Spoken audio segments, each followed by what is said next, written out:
Esse é o Ancapson e nós vamos falar agora sobre o vídeo do Paulo Figueiredo, em que, em determinado momento, o vídeo dele fala de um monte de coisa, tá? Ela é um vídeo de 1h30 que ele faz uma live aqui. Achei muito interessante o vídeo, recomendo que vocês vejam lá o vídeo dele. Mas me chamou a atenção um ponto em que ele falou aqui no minuto 36, mais ou menos, do vídeo dele, a seguinte coisa, que a opção dos Estados Unidos pelas tarifas e não pela lei Magnitsky no primeiro momento, se deveu à pressão comercial sobre o Alexandre de Moraes. O que quer dizer isso, né? Segundo ele está colocando aqui, as maiores exportadoras para as americanas, as grandes empresas brasileiras que exportam para os Estados Unidos, são todas clientes do escritório do Alexandre de Moraes e de outros ministros do STF. O que não é surpreendente, tá? Todas as grandes empresas brasileiras são clientes de escritórios dos ministros do STF. Todo mundo sabe como é que funciona isso aqui no Brasil, é uma lambança mesmo, tudo quanto é ministro tem o seu escritóriozinho associado e coisa e tal, e as grandes empresas evidentemente sabem disso e contratam esses escritórios para terem um tratamento melhor no STF nessa situação. Então a ideia do Trump, segundo diz o Paulo Figueiredo aqui, é justamente pressionar economicamente, fazer com que essas empresas pressionem o Alexandre de Moraes e o STF.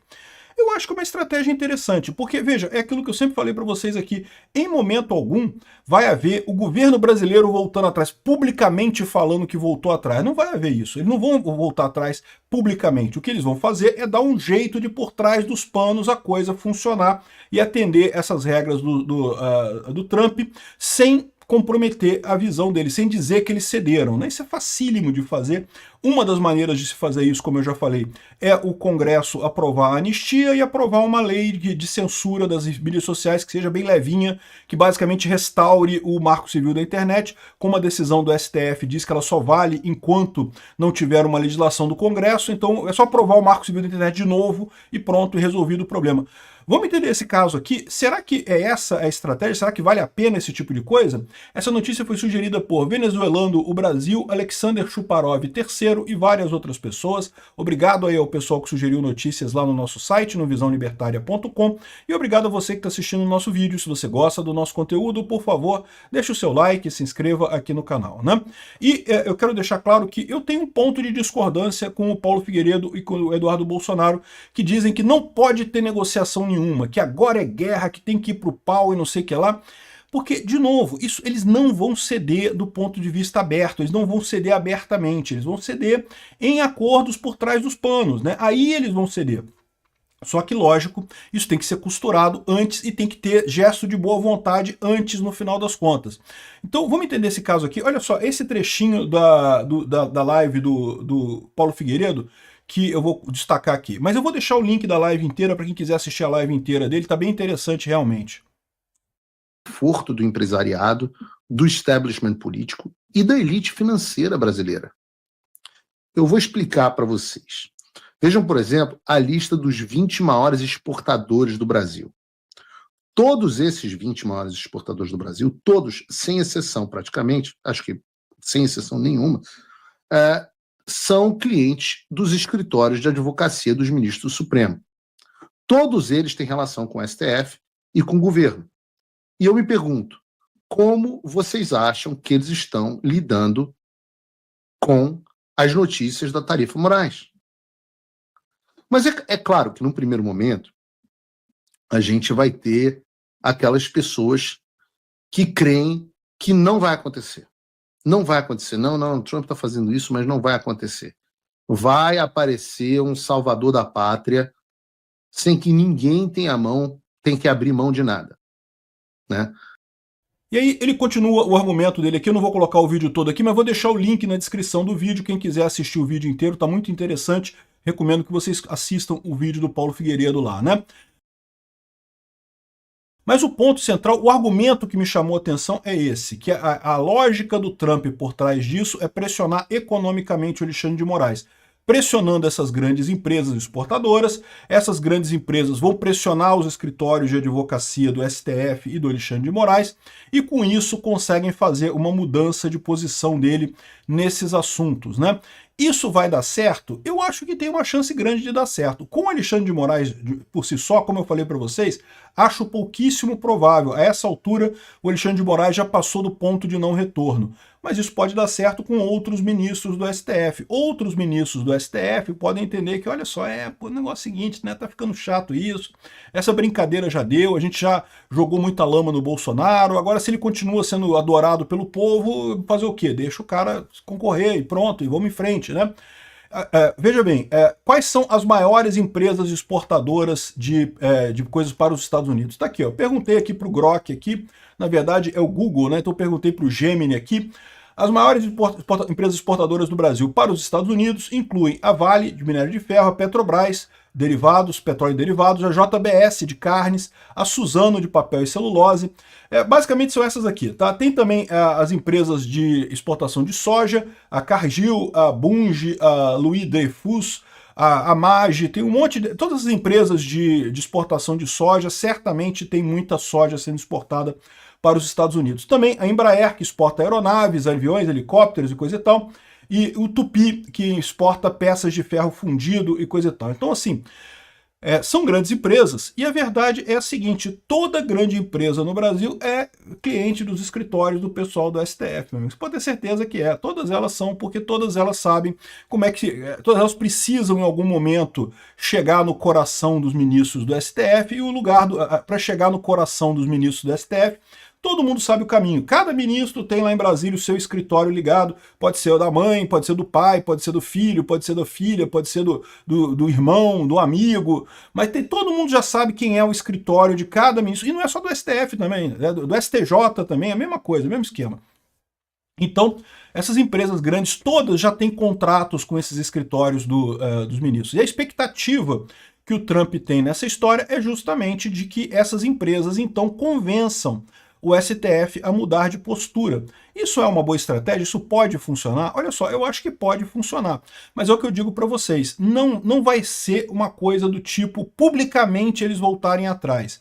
É lógico, isso mataria a legitimidade do governo brasileiro. O governo brasileiro não vai dizer assim, não, vamos voltar atrás nisso. Não vai ser assim.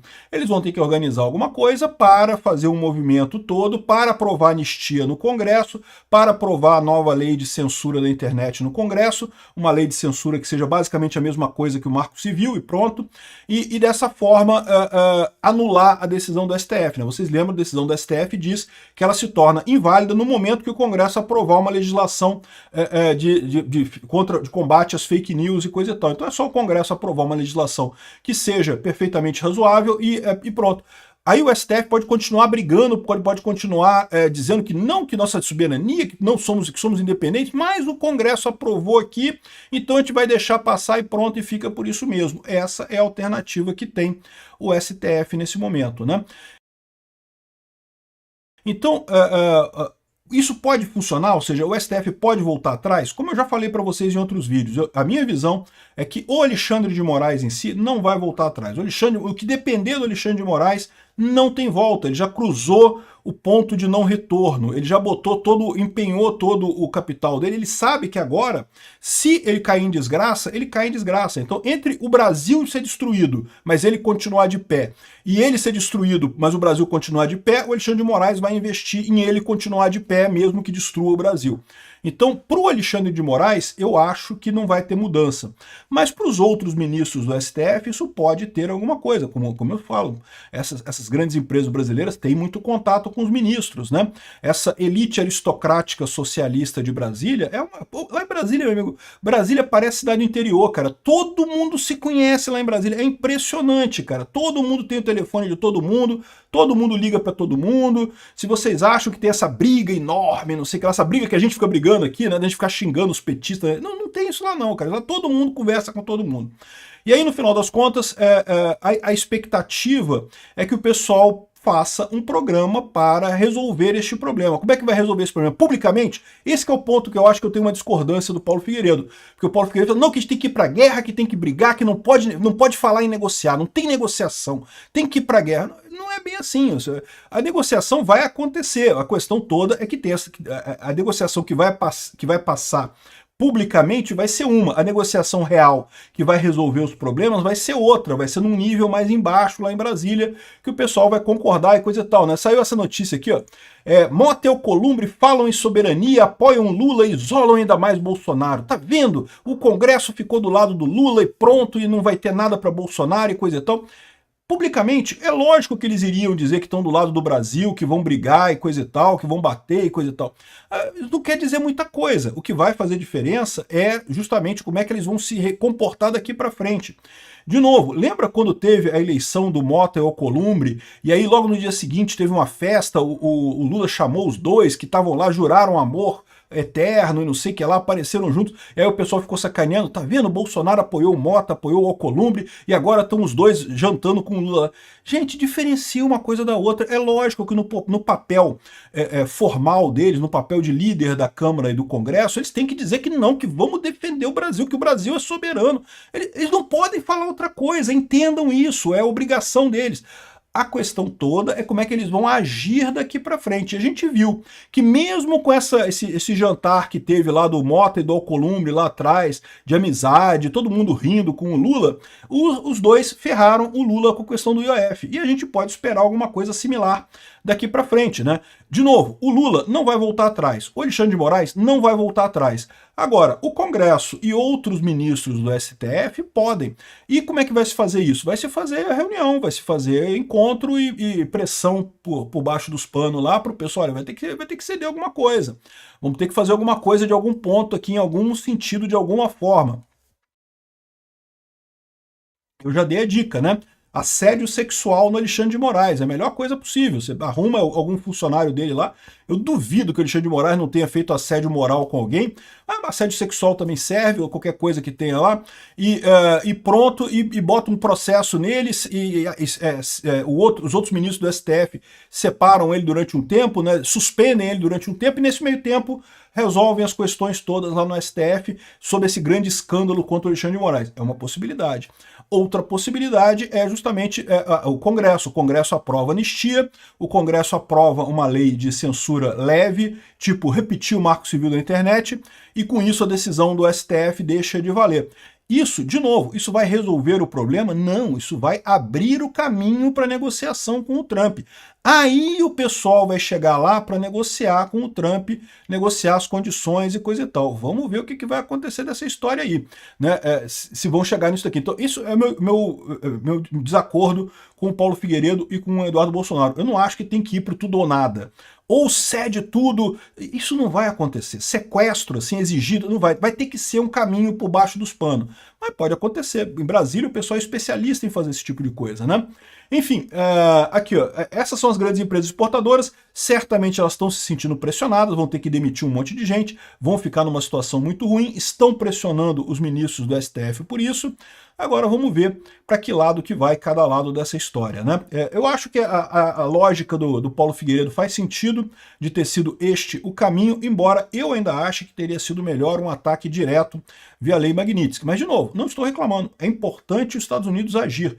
Se os Estados Unidos não agir, haveria pouca chance disso se resolver tão rápido, né? Ou se resolver sem a prisão do Bolsonaro, sem a condenação do Bolsonaro. Como eu falei para vocês, eu acho que o Brasil vai sair dessa por conta própria, mesmo que não tenha apoio dos Estados Unidos no final das contas. Por quê? Porque a gente vai eleger um presidente de direita em 2026, vamos trocar 3 ministros do STF, né, no próximo mandato, e podemos fazer mais um impeachment de mais um, já deu 5-4, desculpa, já deu 6-5, e pronto, já temos maioria no STF, já podemos desfazer tudo que o STF fez. Então, mesmo sem a ajuda americana, eu diria que até 2030 a gente já resolveu esse problema do STF aqui no Brasil, só nós brasileiros mesmo. Mas com essa ajuda americana, pode ser que a coisa se resolva mais rápido, de uma maneira mais simples, né? Como eu falei num outro vídeo sobre a carta do Jimmy Carter ao Ernesto Geisel, lá em 78, né? Foi a mesma coisa naquela época. Os Estados Unidos pressionando o Brasil estava descumprindo normas de direitos humanos, estava prendendo pessoas aleatoriamente, estava torturando pessoas, estava perseguindo pessoas da oposição, não sei o que lá. A mesma coisa. E o Geisel recebeu essa cartinha, o Geisel ficou uma arara, não que batendo soberania, não sei o que lá, né, aquele negócio todo. E, no entanto, em 79, vocês sabem, começou o fim da ditadura militar brasileira. Ele empossou o Figueiredo, que era para acabar mesmo com o processo todo. A anistia já foi assinada em 1979, ou seja, o que aconteceu naquela época foi basicamente a mesma coisa que a gente espera que vai acontecer aqui. O governo brasileiro, em momento algum, disse assim, não vamos ceder para o cárter, vamos aceitar isso daqui e vamos libertar os prisioneiros políticos e vamos fazer a transição para a democracia. Em momento algum, o Geisel falou isso aqui no Brasil. E hoje também o Lula não vai falar isso. Não, realmente concordamos, vamos soltar tudo aqui, vamos acabar. Não vão falar isso. Mas eles vão se mover para que isso aconteça muito rapidamente. Então é uma coisa positiva, a gente pode resolver essas coisas muito rápido. Eu acredito que vão ser resolvidas exatamente por esse mecanismo que o Paulo anunciou aqui. Os grandes investidores, os grandes empresários brasileiros vão pressionar o governo e o STF para que se resolva isso de uma forma, de novo, não abertamente, mas por baixo dos panos resolver esses problemas todos. Quem viver verá. Vamos ver o que vai acontecer.